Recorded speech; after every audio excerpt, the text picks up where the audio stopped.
Karena banyak di antara kita selalu saja memandang orang lain dengan kacamata syariat dan memandang diri sendiri dengan kacamata hakikat. Padahal pesan dari Kiai Haji Hamim Jazuli alias Gusmi, beliau mengatakan, pandanglah orang lain dengan kacamata hakikat, sementara pandanglah diri sendiri dengan kacamata syariat. Kenapa harus memandang orang lain dengan kacamata hakikat? Supaya kita tidak gampang menyalahkan orang lain, supaya kita tidak mudah untuk memperolok orang lain, supaya kita tidak gampang meremehkan orang lain. Tapi sebaliknya, pandanglah diri sendiri dengan kacamata syariat, supaya kita bisa lebih hati-hati. Ketika memandang orang lain, berlaku prinsip sekurus-kurusnya ikan itu pasti ada dagingnya, sementara segemuk-gemuknya ikan pasti ada durinya. Artinya apa? Kita tidak boleh mengukur nomor sepatu orang lain dengan menggunakan nomor kaki kita, karena pasti berbeda. Jangan menuntut orang lain untuk berperilaku sama seperti apa yang kita lakukan. Kemudian yang kedua, jangan pernah menuntut semua orang pasti suka sama kita. Dalam banyak hal kita sering mengatakan demikian. Aku apa-apa dimusuhi wong liya. Kenapa? Kanjeng Nabi saja dimusuhi. Jadi kalau saya dimusuhi, ya lumrah. Ini tentunya perbandingan yang tidak pas. Perbandingan yang tidak pasnya di mana? Kalau Kanjeng Nabi Muhammad dimusuhi, Kanjeng Nabi itu pasti benar, sementara yang memusuhi pasti salah. Tapi kalau kita dimusuhi oleh orang, bisa jadi kita benar, orang lain salah, atau sebaliknya, kita yang salah, orang lain yang benar. Cuman persoalannya adalah selalu saja kita menganggap diri kita lebih baik daripada orang lain. Sehingga apa? Sehingga kita memandang ikan yang kita pandang hanya durinya, tidak pernah kita lihat dagingnya. Itulah kenapa Allah memberikan dua mata kepada kita. Satu mata untuk melihat kebaikan orang lain, satu mata untuk melihat keburukan kita sendiri. Celakanya apa? Selalu saja kita melihat orang lain keburukannya, sementara melihat diri sendiri kebaikan-kebaikannya. Sama halnya ketika saya ditanya, Gus, apa bedanya orang tinggal di desa sama tinggal di kota? Perbedaannya satu, Bu. Orang tinggal di kota harus tebal dompetnya, sementara orang tinggal di desa harus tebal telinganya. Karena sedikit-sedikit dirasani tetangganya. Betul, Bu? Kebetulan malam hari ini orangnya juga hadir. Ciri-cirinya duduk di depan, tungkai diselonjorke.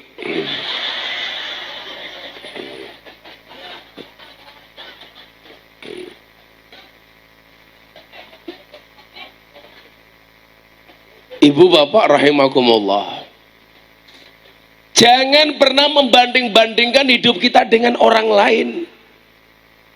Jangan berharap orang lain itu semuanya suka dengan kita. Bahasa saya apa? Kita tidak bisa ngatur ombak, tetapi kita bisa belajar berselancar.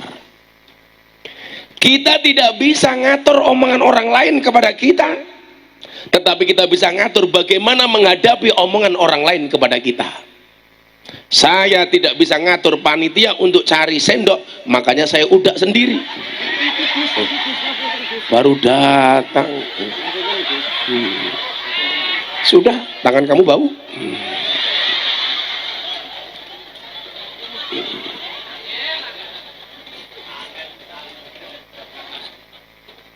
Apa bedanya kopi diaduk sama tidak diaduk? Itulah bedanya membaca tahlil la ilaha illallah, menggoyangkan kepala dengan tidak menggoyangkan kepala. pasti lebih nikmat yang menggoyangkan kepala. Jadi kalau membaca tahlil tidak pakai goyang kepala, itu seperti minum kopi tanpa diaduk, tanpa digoyang. Ibu-ibu kalau ketemu suaminya lebih suka suaminya diam atau digoyang? Itulah perbandingannya. Masa ketemu bojo berminggat dari Portugal, ketemu istri cuma domblong tok. Makanya harus digoyang.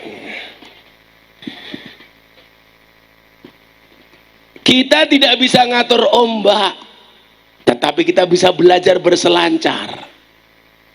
Kita tidak bisa kita tidak bisa ngatur omongan orang lain kepada kita, tapi kita bisa ngatur bagaimana cara menghadapi omongan orang lain kepada kita. Maka seharusnya apa? Fokuslah kepada dirimu sendiri, jangan fokus kepada orang lain.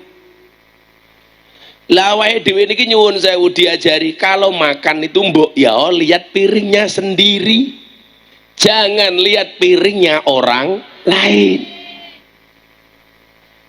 Lah wis diwenehi snack ya ndelok snacke dewek, ora usah nglirik snacke kancane, isine pada.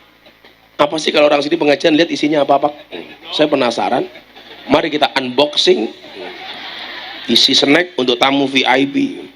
Kalau di sana pasti nggak kebagian. Kelihatan kan panitianya miskin. Kan kita lihat apa isinya. Kalau di sini namanya roti apa ini? Gemblong. Gemblong. Desa temen brownies gelobok. Gemblong. Regane pira? Paling 500. Berapa Bu?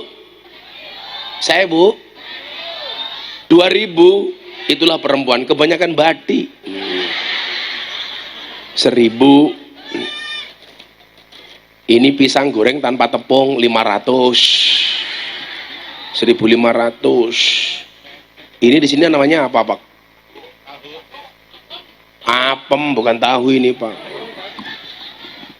Apem matane, bukan tahu. Apem 1000, 2500. Ini apa ya? Roti 1000, 3500. Snacknya 3500. Pengajian ada kotak infak, kasih infak 1000, masih untung 2500. Yang di sana nggak kebagian kan? Iya. Kan minim anggaran. Kita nggak usah lihat piringnya orang lain. Jadi konsep bahagia itu sederhana. Jangan pernah membanding-bandingkan kehidupan kita dengan orang lain. Ibu melihat saya pasti hidupnya enak. Saya melihat ibu, bapak pasti lebih enak dibandingkan saya. Tolok ukurnya ini beda Bu. Standar hidup saya dengan standar hidupnya jenengan itu pasti beda. Saya jadi Anda mungkin nggak kuat, Anda jadi saya mungkin juga nggak kuat.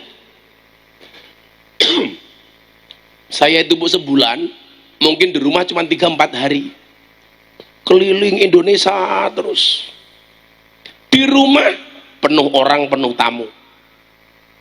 Tapi kan orang melihatnya tidak. Oh Gus Miftah enak ngaji, kancane selebritis, kancane artis, diundang presiden, diundang pejabat. Mungkin kalau Anda melihat saya ceramah di depan presiden, taunya Gus Miftah ceramahnya asik, tidak melihat behind skin, bagaimana saya mempersiapkan ceramah di hadapan presiden. Kalau ceramah di sini enak Bu, paling yang ngatur saya cuman ketua panitia, itu pun matur, Gus besok begini. Kalau ceramah di hadapan presiden, aturannya banyak, dari protokoler, dari pas pampres, nanti ada permintaan begini, macam-macam. Yang nggak ada permintaan, panitianya cuman di sini, karena tahu anggarannya pas-pasan, makanya nggak berani ngatur.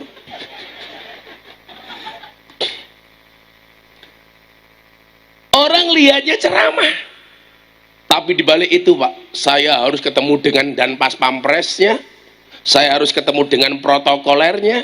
Nanti kalau ceramah di hadapan presiden nggak boleh begini, nggak boleh begini. Dulu Bu, Pak, awal saya diundang sama presiden, aturannya sangat ketat. Sampai satu ketika saya agak marah. Saya mau ceramah, didatangi sama protokol lebih dari 3 kali. Gus, nggak boleh begini, nggak boleh begini, nggak boleh begini. Sudah, saya diam. Oke. Datang lagi. Gus, nanti ceramah di hadapan presiden nggak boleh begini, nggak boleh begini. Sampai 3 kali. Yang keempat kalinya orangnya datang lagi. Langsung saya bilang, Mas, nggak usah kebanyakan ngomong. Anda nggak usah ngatur-ngatur saya lagi. Kalau memang Anda yang lebih pinter dibandingkan saya, yang ceramah Anda bukan saya. Cangkeme cerewet bae, tak bilang gitu. Meneng Pak. Mau ceramah di kondan kandani, kondan kanan. Kan mau medasi inyong. Toh saya tahu Mas, saya ceramah di hadapan siapa? Saya bisa membedakan ceramah di hadapan presiden sama di hadapan petani. Saya bisa membedakan ceramah di hadapan pejabat sama di kalangan rakyat. Saya bisa membedakan ceramah di hadapan orang baik dan di hadapan para telembuk rahimakumullah.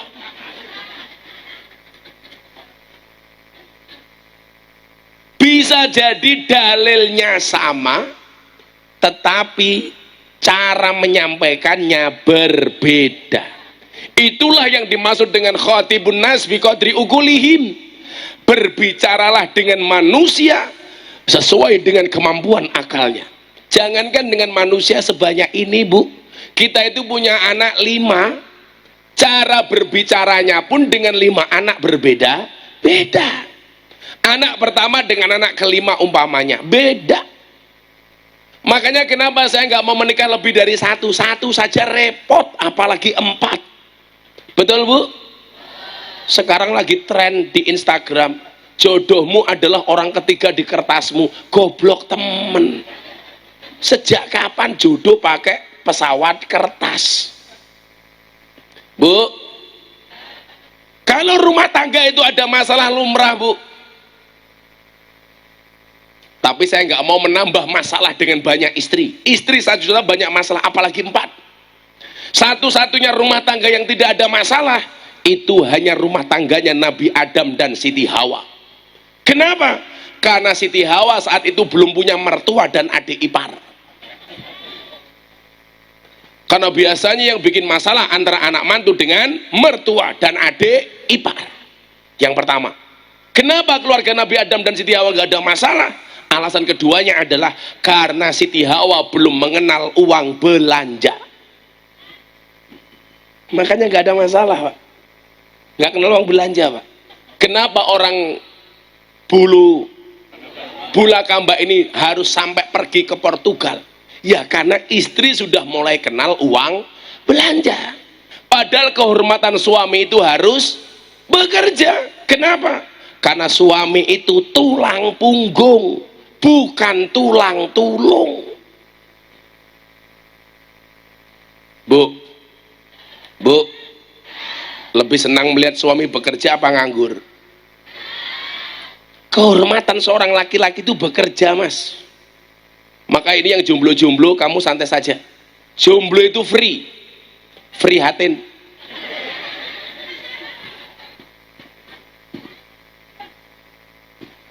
Persiapkan jomblomu untuk menyongsong masa depanmu dengan istrimu.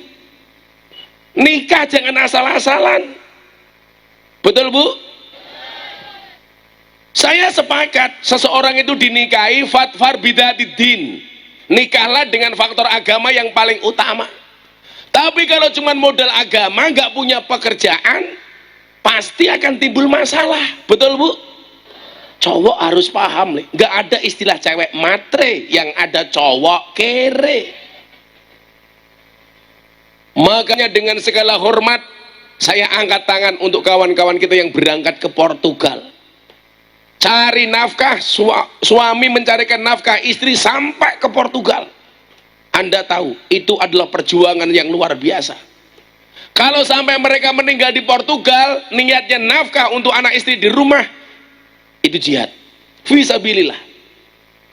Makanya kan saya sampaikan nanti, 5 cara supaya pekerjaanmu menjadi berkah. Sehingga kamu jauh-jauh ke Portugal, rezeki yang kamu dapatkan rezeki yang barokah. Amin. Termasuk keberkahan yang Anda dapatkan adalah orang perantau di Portugal mampu memberikan kebahagiaan malam hari ini dengan pengajian malam hari ini. Tepuk tangan untuk teman-teman kita di Portugal. Coba, mereka itu pejuang, Pak. Perantau mereka pulang ke rumah berapa tahun sekali, Pak? Ada yang 3 sampai 5 tahun. Hei istri, jaga kehormatan suamimu. Sing lanang ado-ado ning omah bojone, ya Allah.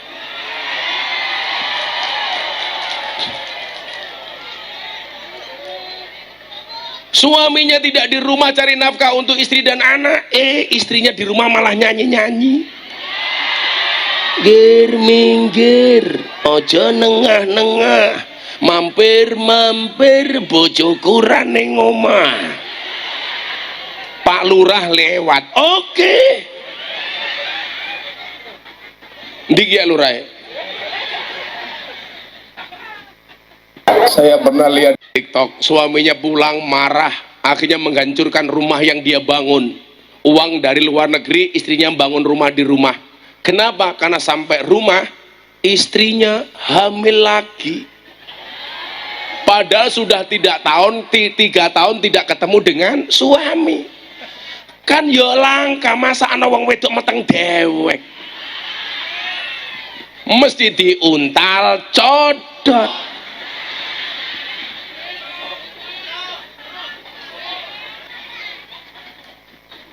Malah amin matane, amin.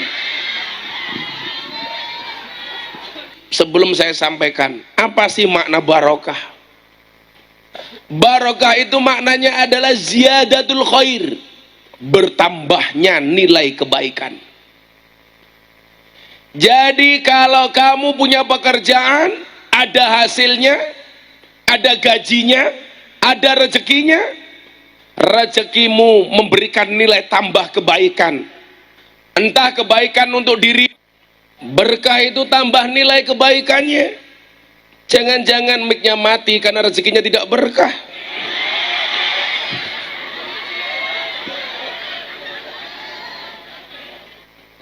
Sallu ala Nabi Muhammad.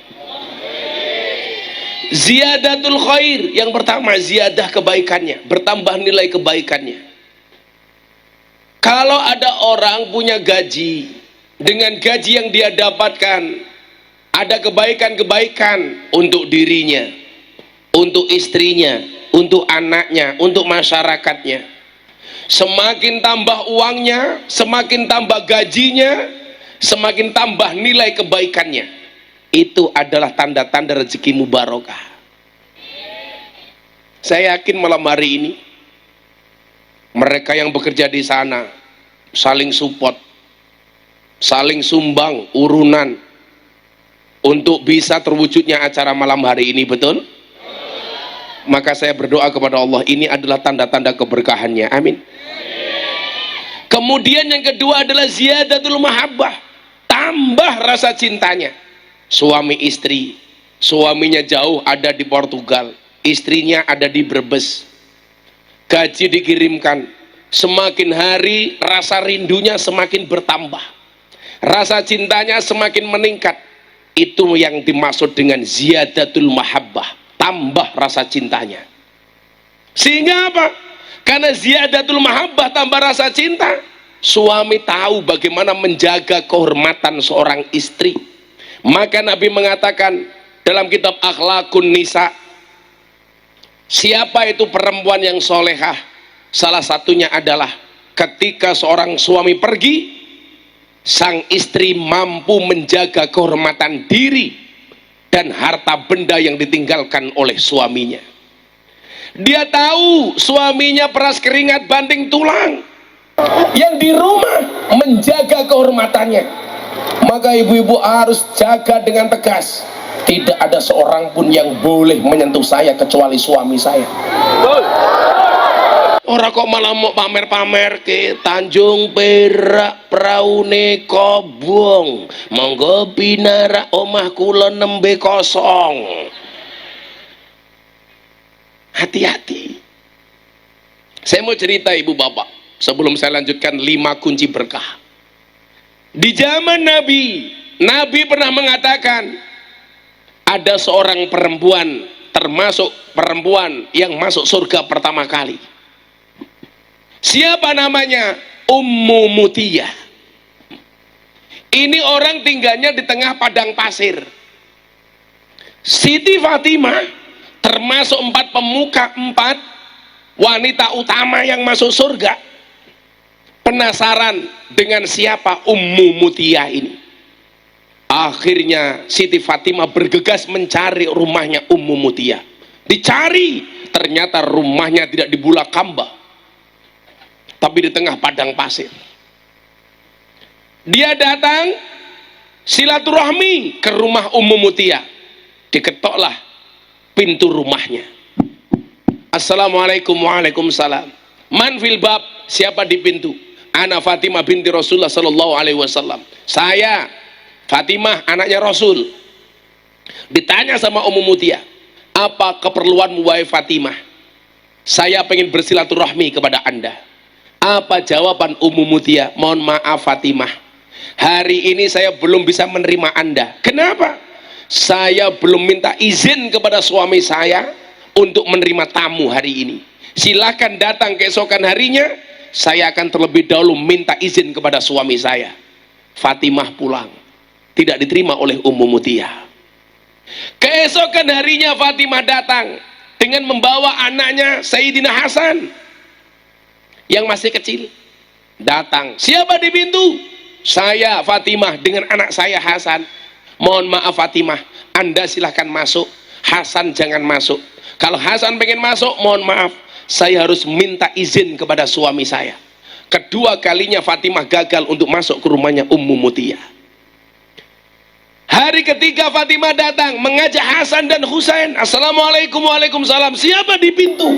Aku Fatimah dengan kedua anakku Hasan dan Husain.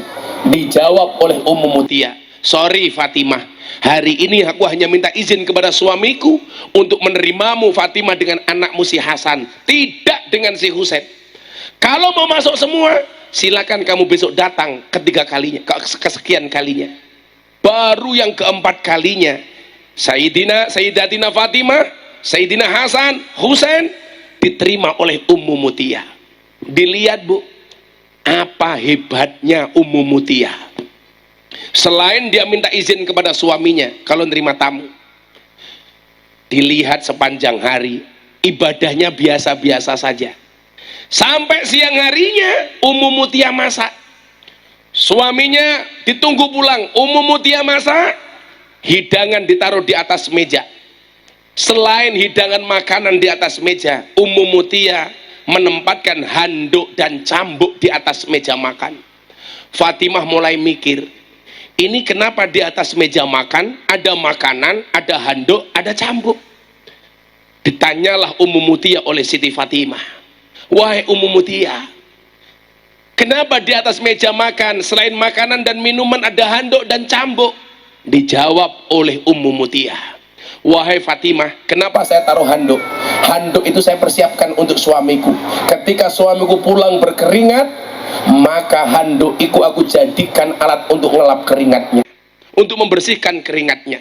Maka ibu-ibu mohon maaf, kalau suaminya pulang macul, carikan handuk, bila perlu serbet, dirapi raine kayak gini. Pak, ini raimu. Iya.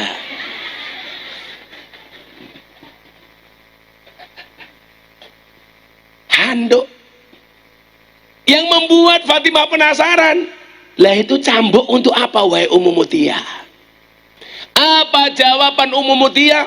Fatimah, ketahuilah, bila suamiku tidak suka, tidak ridho dengan makanan yang aku hidangkan kepada suamiku, aku rela suamiku mencambuk punggungku dengan cambuk itu. Kalau suamiku tidak mau, tidak berkenan dengan hidangan yang aku suguhkan kepadanya, aku ikhlas Fatimah, suamiku mencambuk punggungku dengan cambuk itu. Fatimah geleng-geleng kepala. Pantes Ummu Mutia masuk surga pertama kali. Ada ibu bula kambayang seperti itu? Jangankan dicambuk, baru suaminya bilang, "Bu, sayurnya kok kasinan, cangkeme." Ra ngerti wong wadon kesel ya. Garing badok bae protes. Betul, Pak? Bahasanya badok ya. Garing nguntal bae kakean cocok. Bu, tapi mohon maaf, cerita ini yang membaca harus ibu, bukan bapak. Kalau yang membaca dan memahami bapak, ini bahaya. Siapkan cambuk, bahaya. Itu adalah bahasa rendah hati dan tawaduknya seorang istri. Jangan dipahami oleh laki-laki. Bagaimana laki-laki memahaminya? Cari hadis yang lain. Contoh, Kanjeng Nabi tidak pernah menghina masakan dan hidangan dari istrinya. Itu yang membaca laki-laki. Kan jangan minum Jogja ya, beda ya. Kalau Jogja Pero, Brebes, Perah. Jogja Boto, Brebes, Bata. Jogja Sego, Brebes, Sega. Tapi di Brebes nggak ada kantal, nggak ada.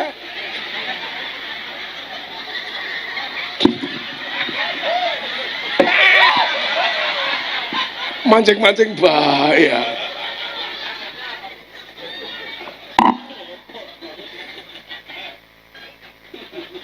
Di Jogja konco, di Brebes kanca. Di Jogja kondo, di Brebes kanda. Wes. Terus ke bae. Di Jogja loro, di Brebes lara. Bapak sukanya nasi yang perak. Nah, oke, perak. Perok, ora. Ibu masaknya terlalu halus, lembut kayak bubur. Istrinya tanya, "Pah, gimana nasinya?" "Istimewa, Bu. Urung tak mama wis kolu." Bisa marah-marah. Jangan suaminya minta sambel, istrinya nyambel terasi. Ditanya sama istrinya, "Pripun, Mbak, sambelnya, Pak?" "Pedes, Bu." "Ning luwih pedes cangkemmu." Jangan. Itulah kenapa keluarga pasangan suami istri disebut dengan istilah rumah tangga. Ada rumah gak ada tangganya, ada juga tangga gak ada rumahnya. Lah rumah suami istri itu pasangan komplit. Rumah tangga. Tangga itu kan berlevel-level, Bu. Apa, Pak? Ondo, Anda. Masa ya rumah Anda? Oh, tangga bahasa Jawanya ondo, Anda. Saya tahu kenapa Simbah ngomong seperti itu. Pasti suka masuk rumahnya orang lain ya. Oh, tukang lah, iya tukang. Bojone meteng, kelon. Meteng. Bukan, ini meteng beneran. Begitu pulang meteng, istrinya bilang, "Pah, nanti kalau saya hamil, Papa di Portugal, bagaimana? Siapa yang bertanggung jawab?" "Serahkan kepada yang di atas." Yang di atas tukang.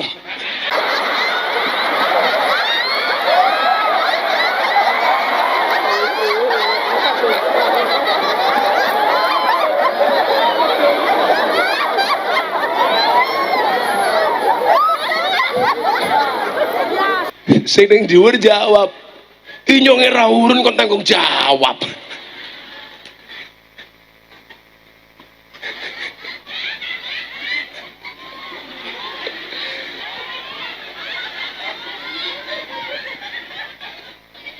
Kamu tahu bedanya jeruk sama kamu? Jeruk mengandung vitamin C, kamu mengandung anaknya tukang.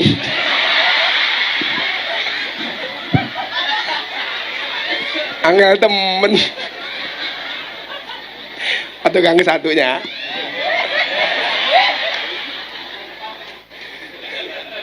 Pinter temen tukangnya nangkap. Kayaknya mantan copet ya.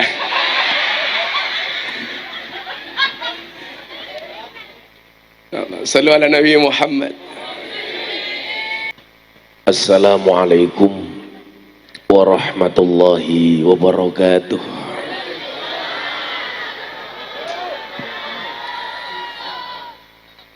Alhamdulillahilladzi ja'alana Allahu wa iyyakum minal aidina wal faizin.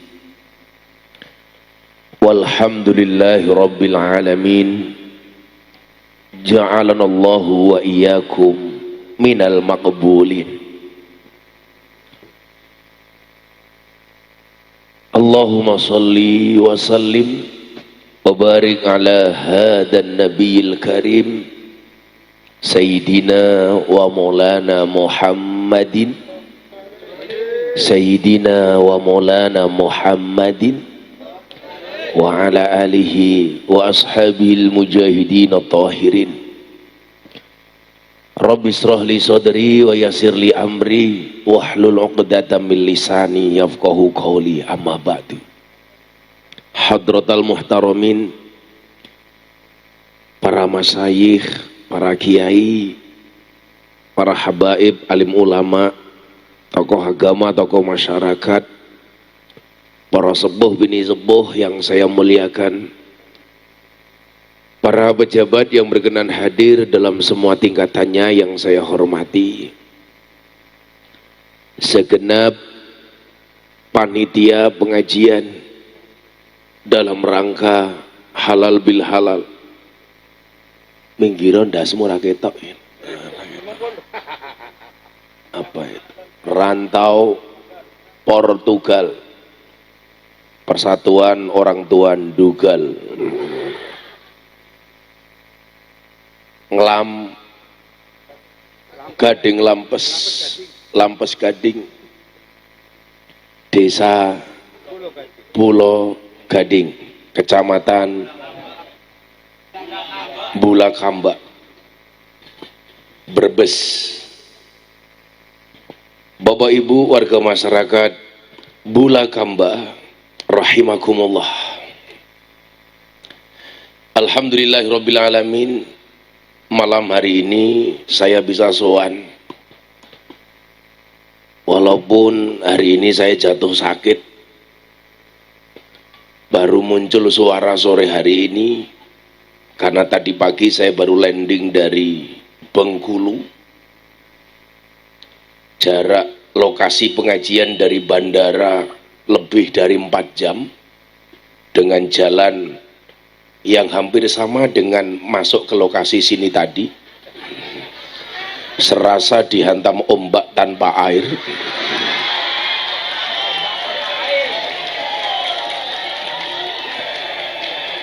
Karena begitu banyaknya lubang yang ada di jalan. Itulah bedanya mobil baru dengan pengantin baru. Kalau mobil baru ada lubang dihindari, kalau pengantin baru ada lubang justru yang dicari. Itulah bedanya Brebes dengan Jakarta. Kalau di Brebes banyak jalan berlubang, sementara kalau di Jakarta banyak lubang berjalan.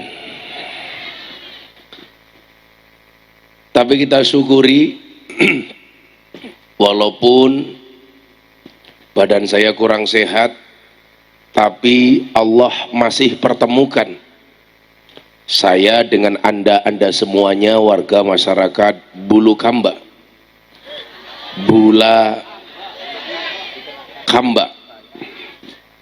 Maka saya sampaikan, cek Inilah ujian orang ngaji sudah sakit, sonnya bosok gitu kan. Tapi kita syukuri malam hari ini, apapun keadaannya, biqauli alhamdulillahi rabbil alamin, saya bisa sowan Bapak Ibu. Maka saya sampaikan, makan semangka, minumnya susu. Orang Bulu Kamba, I love you. Walaupun tadi saya gagal paham, saya masuk panggung, ada cangkir isinya kopi tanpa air. Begitu panitianya datang, nuang air panas di dalam cangkir tanpa ada gelas untuk ngaduk. Kan kopi ini kempel goblok.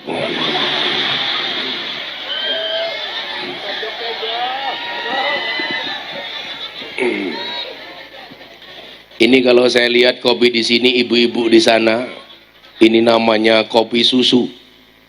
Kopinya saya minum, susunya saya lihat. Gelasin dicok, sendoknya ini loh.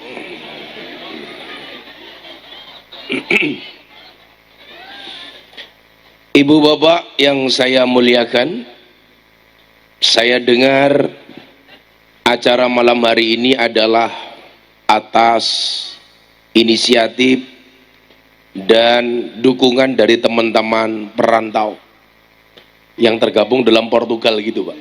Apa itu kepanjangan Portugal? Oh memang kan Portugal sana. Ternyata orang sini anak buahnya Cristiano Ronaldo. Makanya pantas milih tempat lokasi pengajiannya di lapangan. Mudah-mudahan yang hadir malam hari ini tidak mencontoh profesi wasit sepak bola. Apa itu karakter wasit sepak bola Bapak Ibu? Selalu saja lari ke sana kemari mencari kesalahan orang lain. Maka kalau tangga kita ini berlevel-level, lah ujian rumah tangga itu macam-macam Pak. Ada yang diuji dengan ekonominya, makanya kenapa suaminya harus pergi ke Portugal? Ya karena mungkin ada banyak ujian ekonomi.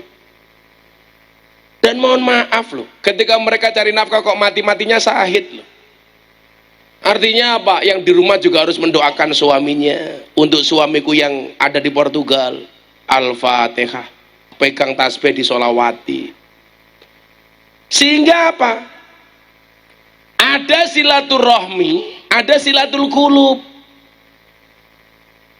Bedanya di mana? Silaturahmi harus bertatap muka. Silatul qulub cukup dengan kirim doa. Kalau silaturahmi, saya ketemu Anda secara langsung bertatap muka, ini namanya silaturahmi atau silaturahim. Suamimu yang ada di Portugal kamu kirimi Fatihah, itu namanya silatul qulub. Nah, rezeki itu Bu, wasilahnya ada dua. Rezeki yang kelihatan diperoleh dari kerja, rezeki yang tidak kelihatan diperoleh dari doa. Maka kamu bisa membantu suamimu yang ada di Portugal dengan doa. Ya Allah, jaga suami saya di sana ya Allah. Lindungi dia ya Allah. Jagalah matanya dari para codot rahimakumullah ya Allah. Dikirimi Fatihah dari sini. Kalau kita kirim uang dari Portugal ke Brebes Pak, bisa jadi mandek di jalan, salah alamat, tidak sampai. Tapi kalau Anda baca doa, pasti sampai. Kalau Anda kirim foto, jarang sampai. Di foto nggak pernah dikirim. Nah ini orangnya foto baik. Maka disebutkan kullul asya tarhalu wala ta'udu. Kullul asya yarhalu wala ya'udu. Segala sesuatu itu yang pergi tidak pernah kembali. Illa doa, kecuali doa. Yarhalu birroja, dia pergi membawa harapan, wa ya'udu bil ato, dan dia kembali dengan membawa pemberian. Sama halnya suamimu, iringi langkahnya dengan doa. Suamimu pergi dengan harapan, dia kembali dengan pemberian. Jos. Kamu berharap suamimu di sana baik-baik saja, pulang dengan membawa pemberian. Harapannya apa? Harapannya rumah tanggamu naik level. Maka supaya bisa seperti itu, ada 5 langkah yang bisa kita lakukan supaya rezeki kita barokah. Amin. Yang pertama, ini dawuhnya Syekhina wa murabbir ruhina Mbah Maimun Zubair. Kalau pengen rezekimu berkah, lakukan 5 ini. Mbah Maimun itu wali. Kewaliannya tidak hanya diakui di Indonesia tapi di dunia. Sampai beliau ditakdirkan di satu pemakaman dengan Siti Khadijah di Ma'la, di Mekah. Satu di antara 2 tempat yang tidak akan pernah dijajah oleh Dajjal. Artinya apa? Beliau jaminannya adalah surga. Makanya kenapa saya mengutip kalimat beliau. Maka Pak Tukang, kalau nukang, wudu dulu. Sehingga kalau kamu nukang mati kesetrum listrik, matinya dalam keadaan berwudu. Umpaman. Tapi saya lihat saya sakit, Pak Tukang sehat. Tapi ingat Pak Tukang, Pak siapa namanya? Sumitro. Sumito. Ini yang viral di TikTok. Toh ganjel toh. Lah ini orangnya.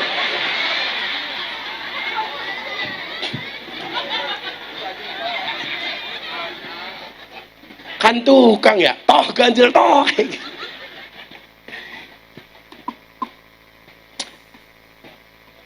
Walaupun saya sakit, Pak Sumito sehat. Ingat Pak Sumito, mati syaratnya tidak harus sakit. Jadi walaupun yang sakit saya, yang mati bisa Pak Mito duluan. Pengantin baru. Pengantin baru. Apa? Wis 3 bulan. Lah umurnya pira kok rabi meneh? Apa masih bisa ngaceng ya? Masih bisa. Keren temen Sumito ya. Oh duda. Pak Kiai Masya Allah. Sumito bojone anyar. Istrinya umurnya pira bojone? 51. Pak Mito berapa? 65. Pak Mito 65, istrinya 51. Kalau Pak Mito tanya sama saya bagaimana supaya jos Gus, gampang. Pak Mito cari kuku bima, istrinya cari sari rapet.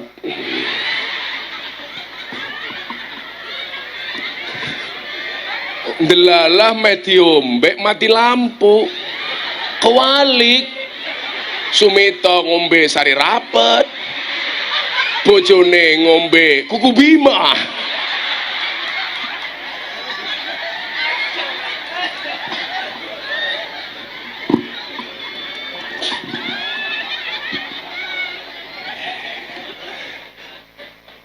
Begitu meh kelon kewalik, bojone menengkelek Mito Mito nyekelin silet inyong ora bisa.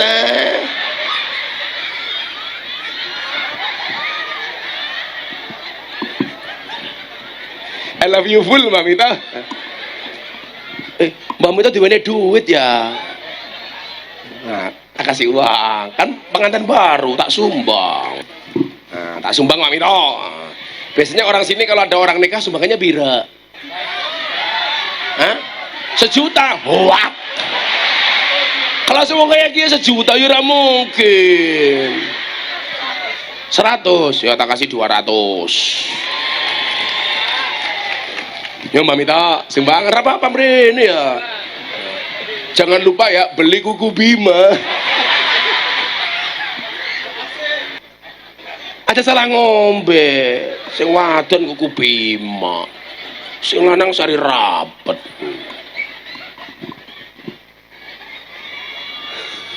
Tapi keren ya, 65 masih nikah loh Mas. Banser kamu kalah ser.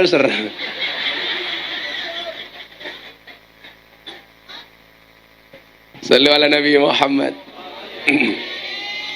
Yang pertama kata Mbak Maimun, supaya rezeki kita berkah, sampaikan kepada suamimu yang mungkin hari ini di Portugal, kamu WA, ini pesannya Mbak Maimun melalui yang disampaikan Gus Miftah, supaya bapak rezekinya di Portugal berkah. Apa dek? Yang pertama, jangan mengakhirkan atau menelantarkan atau mengurangi kewajiban, baik sholat, zakat, dan lain-lain, karena lebih mementingkan pekerjaan. Hati-hati. Banyak orang yang meninggalkan sholat gara-gara apa? Lebih mementingkan pekerjaan. Tapi di laut susah Gus, bagaimana? Islam punya mekanisme, ada mekanisme fikih, bisa diatur. Gak ada alasan bagi kita untuk meninggalkan sholat. Bisa dijamak, ada mekanisme qashar. Saya sering mengatakan apa? Kamu boleh kehilangan pekerjaan untuk Allah, jangan pernah kehilangan Allah untuk pekerjaan. Kamu boleh kehilangan uang untuk Allah, tapi jangan pernah sekali-kali kehilangan Allah gara-gara uang. Mito, tukang duur, sholat, lagi dandan genteng rungu adan, Allahu Akbar, Allahu Akbar, mito jawab adan maning.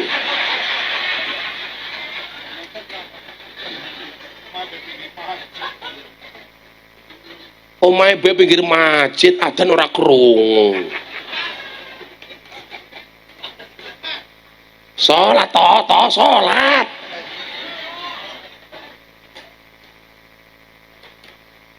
Ternyata ini yang lagi viral. Ganjel, ganjel to. Ganjel to, ganjel to, ganjel to.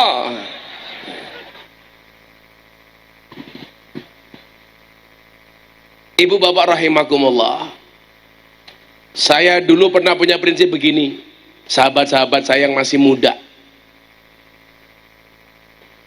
Saya punya prinsip, kalau rezeki itu mau datang, caranya adalah bersihkanlah wadahmu. Makanya Gus Miftah punya quote. Apa quote-nya? Pantaskanlah amalmu di hadapan Allah, maka Allah akan memantaskan hidupmu. Ibu, ibarat cangkir. Kalau pengen kopi masuk, air putih masuk, atau bahkan teh masuk, kopi susu masuk, cara yang harus dilakukan pertama kali adalah dengan membersihkan cangkirnya. Kalau cangkirnya sudah bersih, ada kopi dia bisa masuk, ada teh dia bisa masuk, kopi susu dia bisa masuk. Tapi kalau toh di sini ada kopi, ada susu, cangkirmu nggak siap, kotor, pasti nggak akan masuk. Kalau dipaksakan masuk, nggak akan ada faedah dan manfaatnya. Maka caranya bagaimana? Supaya rezeki itu datang, wadahnya diresiki. Bagaimana cara membersihkannya? Satu, dengan melaksanakan ibadah, perintah dan meninggalkan larangan. Sholatnya dilakoni, hafidhu ala sholati wa sholawatil wusta. Sholatnya dandani. Kirim uang dari luar negeri, langsung dipotong haknya kepada mereka yang berhak untuk menerima. Kenapa? Karena sebagian rizki yang kamu mereka itu adalah ada hak orang lain, bukan milikmu mutlak. Kebanyakan dari kita kalau punya uang itu seperti petinju, gegem kayak kie. Harusnya kalau punya uang, jadilah seperti pesilat, dibuka. Nyoh, nyoh, nyoh. Orang gegem kayak kie. Kita disindir oleh Allah. Kenapa bayi lahir dalam keadaan tangan menggenggam, orang mati tangannya membuka? Bu, bayi itu ketika lahir tangannya gegem apa membuka? Gegem. Kenapa tangannya gegem tidak membuka? Kalau membuka, rusak dalamnya.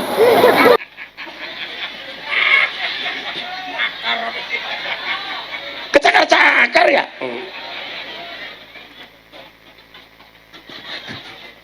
Maksudnya bukan itu. Kenapa bayi lahir ke dunia tangannya semuanya menggenggam? Ini sindiran dari Allah. Seolah-olah orang hidup itu pengen menggenggam dunia seisinya. Semuanya pengen digenggam. Rumah digenggam, mobil digenggam, sertifikat digenggam, uang digenggam, istrinya tetangga, semuanya pengen digenggam. Tapi kita diingatkan, sekuat-kuatnya kamu menggenggam harta dunia, begitu mati semuanya akan kamu lepas. Makanya semua orang mati tangannya mesti begar. Gak ada orang mati tangannya menggenggam kecuali petinju di atas ring. Semuanya begini, Pak. Cul, cul, cul. Maka sebelum dilepaskan secara paksa, lepaskanlah secara sukarela. Caranya bagaimana? Kita titip. Ada panitia pengajian, titip panitia. Ada masjid, titip masjid. Ada panti asuhan, titip panti asuhan. Kok nitip, Gus? Iya. Kapan kita ngambil? Besok di akhirat. Harta yang kita berikan itu hanya kita titipkan. Allah nitip kepada kita, kita nitip kepada orang lain. Kapan besok kita ambil? Besok di akhirat. Begitu kamu dihisap oleh Tuhanmu, kamu akan mendapatkan titipan pahala. Masjid akan mengatakan, heh Mito, terima kasih 200.000.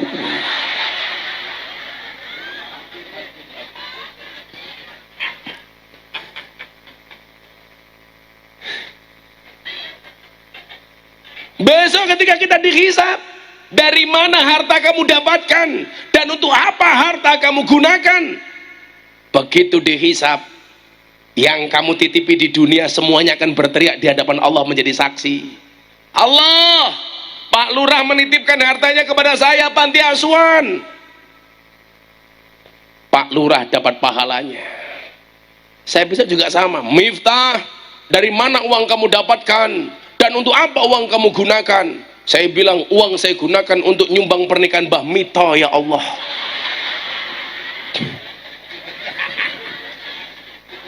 Pira 200.000. Sang Mito jawab, sedikit temen cangkem.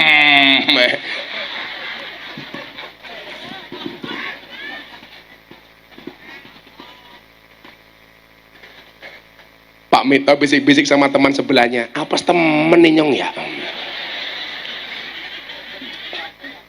Yura apa sorong atau saya apa keprimen? Rezeki atau ya? Maka kita doakan Mbah Mito panjang umur. Orang sedunia mati, Mbah Mito hidup sendiri. Pulang istrinya Mbah Mito langsung hamil, kembar 5.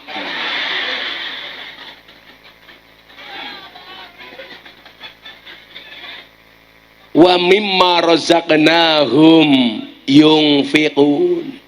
Saya titip ke panitia pengajian, besok di sana kemudian Allah bertanya, uangmu untuk apa?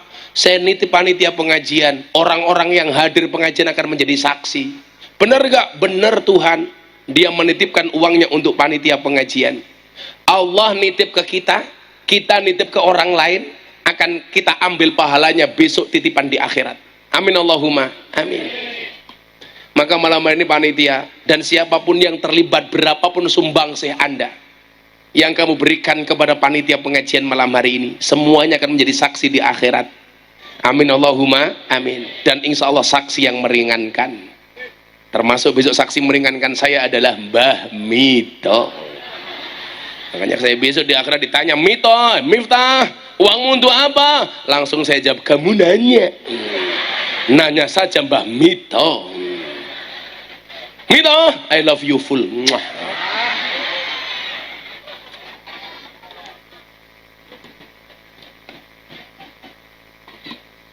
Orang sakit kok masih gagah ya. Kalau nggak enak, dah saya itu musing Pak. Saya lihat Pak Lurah itu wajahnya kelihatan 2. Ya beneran. Atau mungkin karena Pak Lurah bermuka 2 gitu. Oh, satu. Bener Pak, karena saya pusing Pak Lurah. Nggak enak. Yaudah yuk, selawatan dulu yuk. Apa?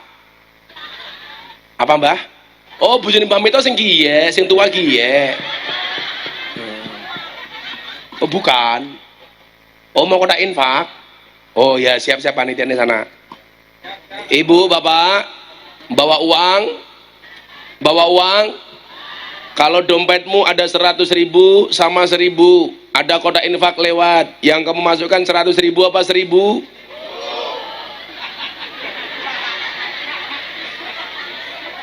Keprimen yang bula kamba. Deleng kunyuk sangone 100.000. Deleng kiai infake 1.000. Larang kiai apa kunyuk? Anda lebih menghargai kiai apa kunyuk? Siapa yang bilang kunyuk?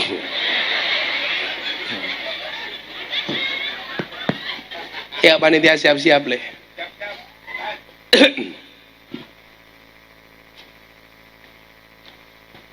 Sallu ala Nabi Muhammad. Ya, mas-masnya selawat leh. Aku tak minum dulu. Ya. Insya Allah besok Gus Miftah sama Mbah Mito masuk surga ditemani anak-anak solawatan. Amin. Ya Tapi aku mau Mbah Mito kalau karo bidadari awakmu hadroan. Ya. Keteplak, ketepluk, keteplak, ketepluk. Enak Mito, enak. Cek.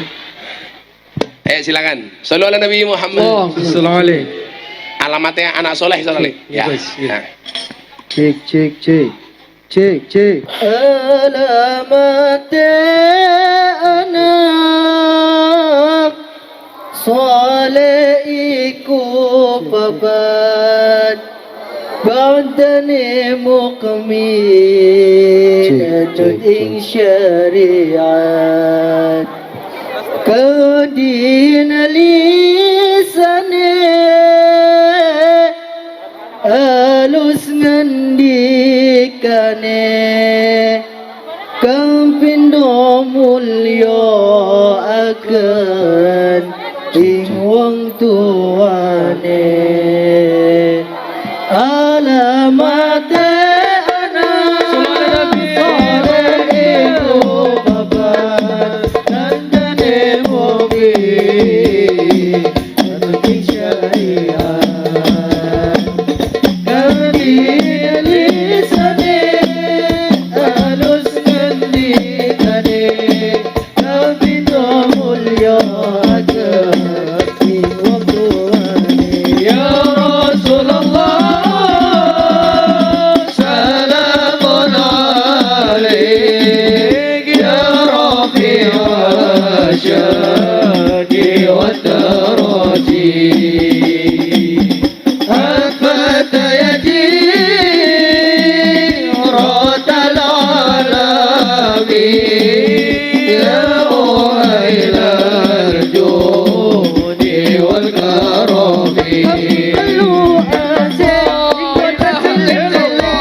Salam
semuanya bareng-bareng. Muka-muka Semuanya diangkat.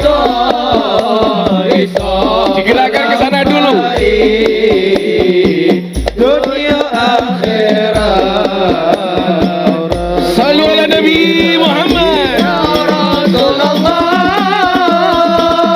salamun alaik. Ya Rafi'ah syadi wa daraji. At-fatayati rotal alamin. Ya uhailal judi wal karami. La ilaha illallah.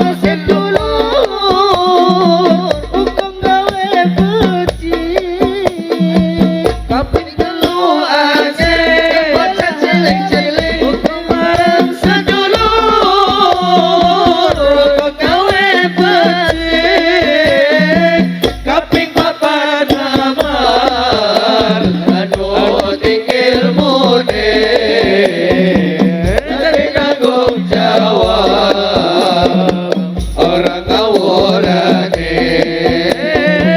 Kaping papat amal anu tinggi ilmune jadi tanggung jawab orang ngawurane. Ya Rasulullah, salamun alaik. Ya Rafi'ah syadi wa daraji. At-fatayati rotal alamin. Ya uhailal judi wa karami. Allahumma salli wa sallim ala sayyidina Muhammadin adada ma bi ilmillah. Allahumma salli wa sallim ala sayyidina Muhammadin adada ma bi ilmillah. Salatan daimatan bidawami mulkillahi. Salatan daimatan bidawami mulkillahi. Allahumma salli wa sallim ala sayyidina Muhammadin adada ma sing banter. Allahumma salli wa sallim ala sayyidina Muhammadin adada ma fi ilmillahi. Salatan daimatan bidawami mulkillahi. Salatan daimatan bidawami. Sallu ala Nabi Muhammad.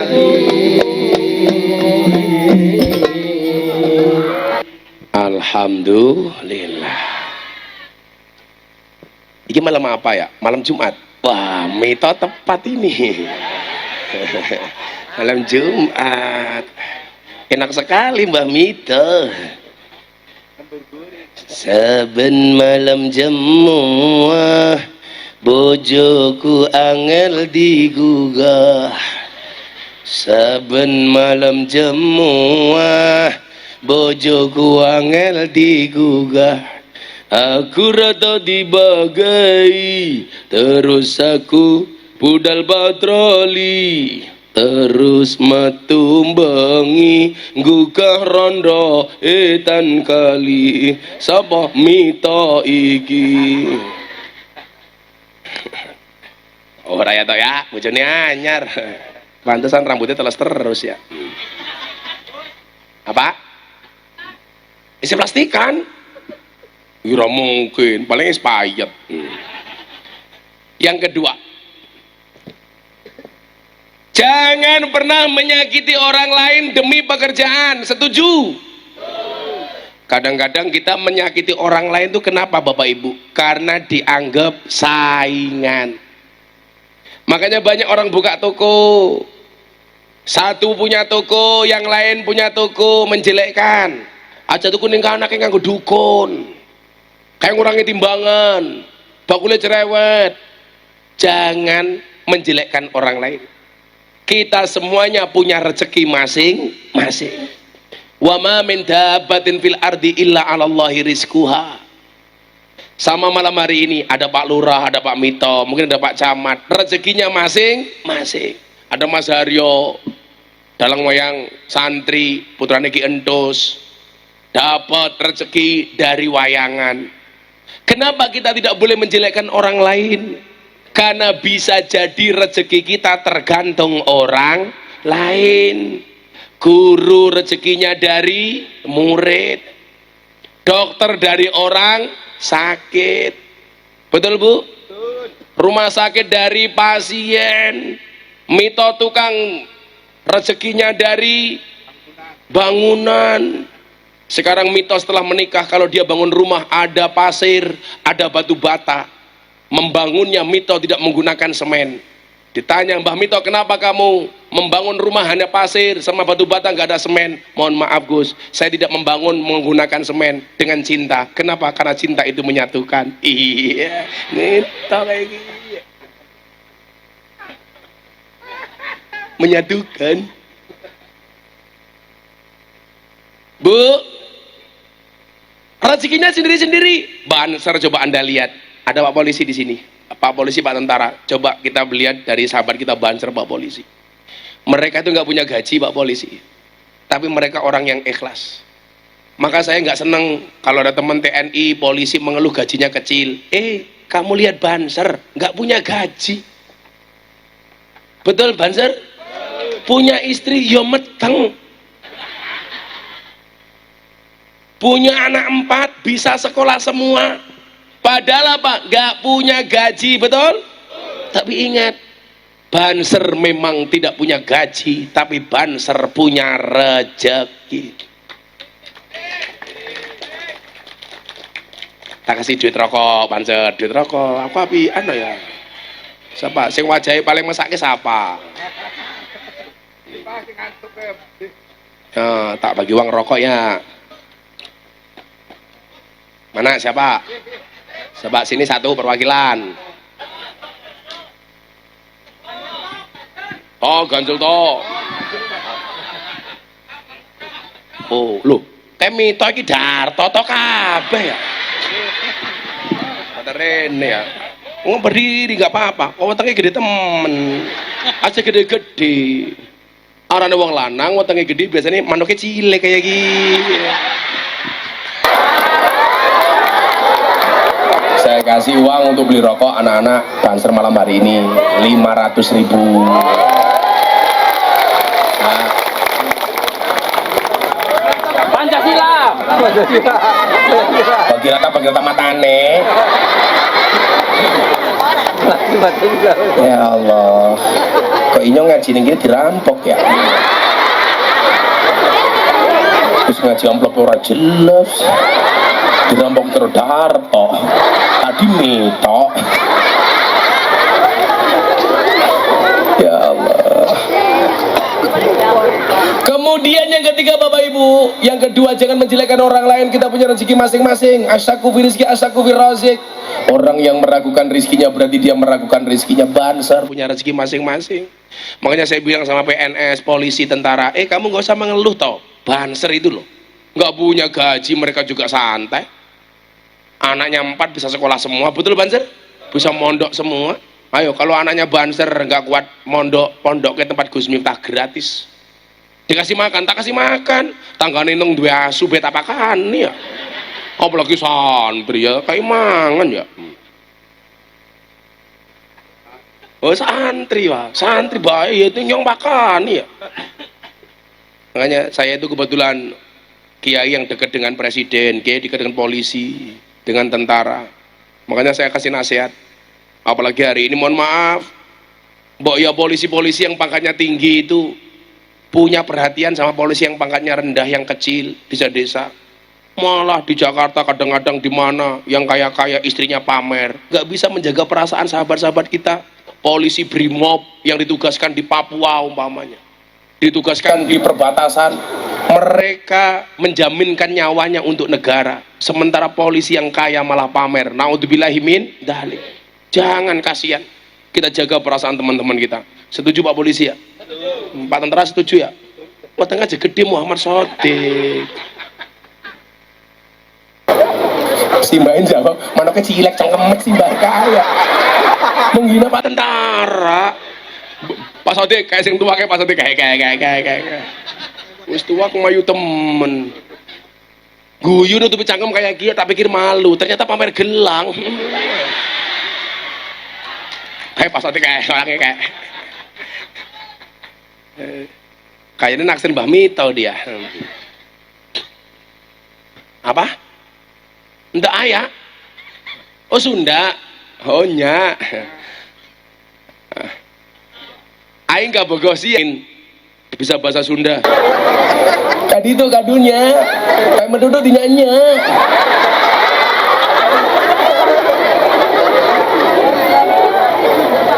Saya tuh pengen bisa bahasa Sunda tapi nggak kelakon. Kata teman saya, gampang Gus kalau pengen bisa bahasa Sunda. Bagaimana? Silakan menikah dengan orang Sunda. Nikah harus yang tua kayak gila, ya enyong matiin disit ya. Enyong bisa keracunan. Susu kadaluarsa.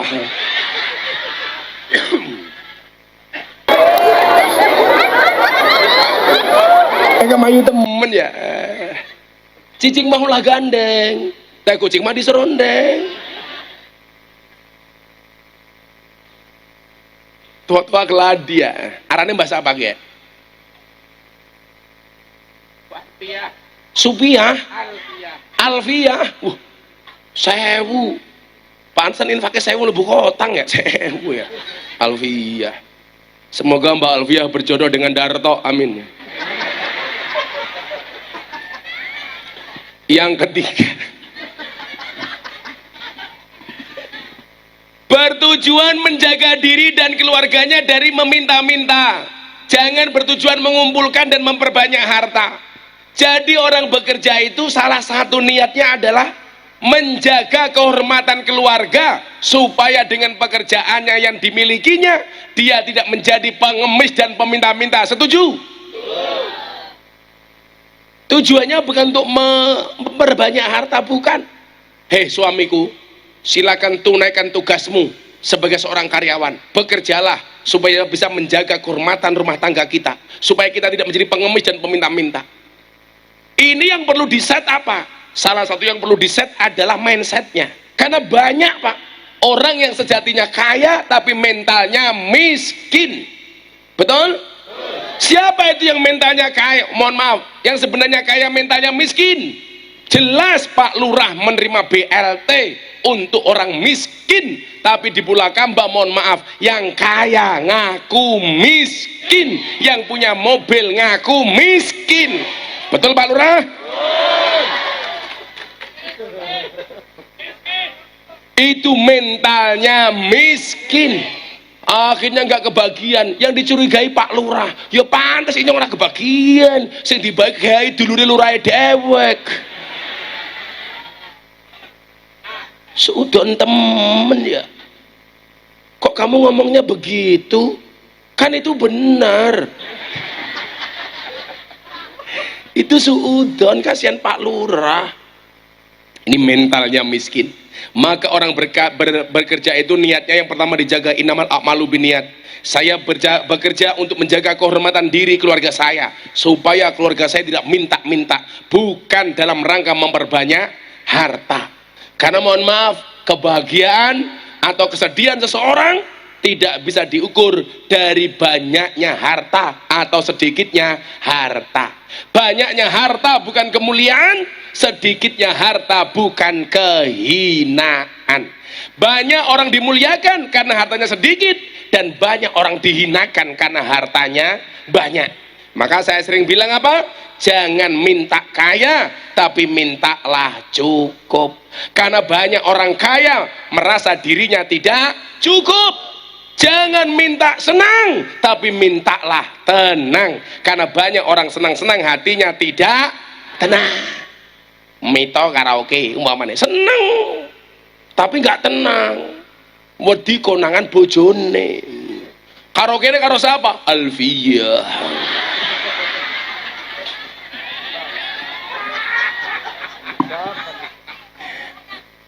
Masa Alfiyah karaoke ya mbak ya? Ya udah ya. Masa Alfiyah buka titik jas.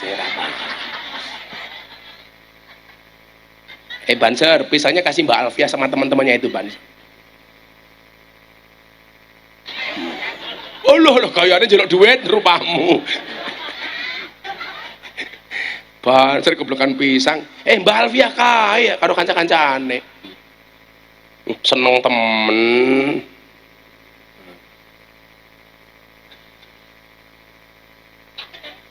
Jaluk duit. Kayak bojone siapa ya?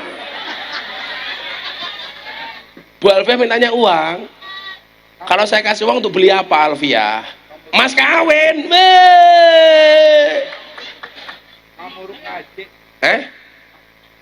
Tukang uruk. Muruk ngaji tukang mulang. Jaluk duit. Sing menehi duit ajudane nyong. Kayak duit kae.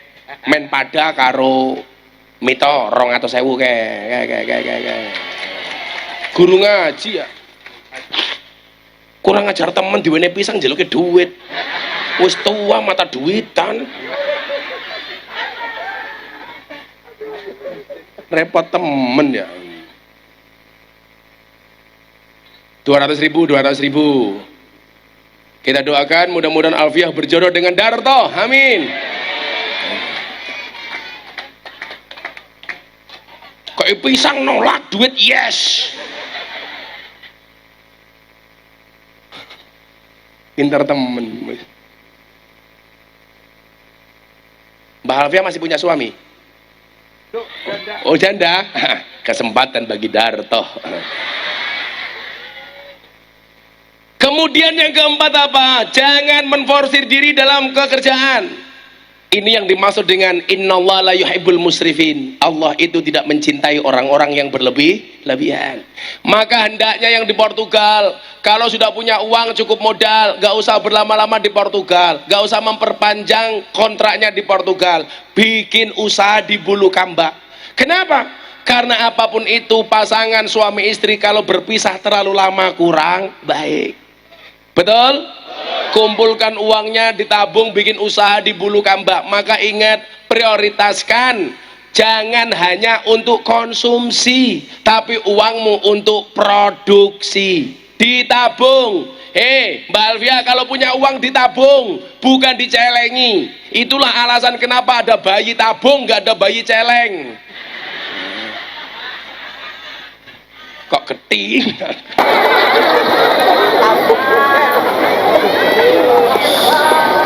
Itulah, jangan lama-lama di Portugal, cukup 3 tahun pulang sama istrinya, anaknya. Karena mohon maaf Pak, uang bisa dicari, tapi tumbuh berkembangnya anakmu tidak akan pernah kembali.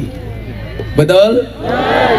Ingat, orang sering mencari uang melupakan waktu. Padahal ada perbedaan. Semua orang bisa tahu berapa sisa uangnya, tapi tidak semua orang tidak akan tahu berapa sisa waktunya. Lucunya banyak orang kehilangan waktu gara-gara uang. Banyak orang menangis kehilangan uang, tapi tidak pernah menangis kehilangan waktu. Padahal dikatakan waktu adalah uang. Makanya kalau istrinya Mito minta uang dikasih waktu.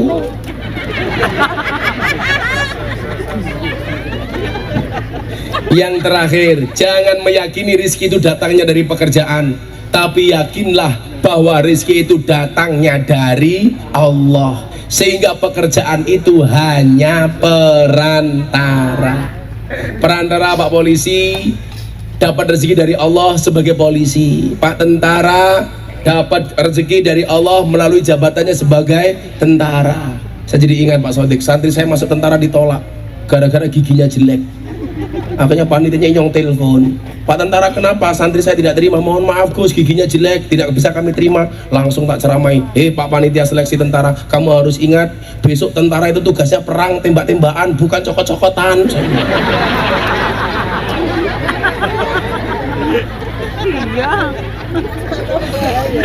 Sekali lagi, rizki itu datangnya dari Allah, bukan dari pekerjaan. Pekerjaan hanya sebagai perantara.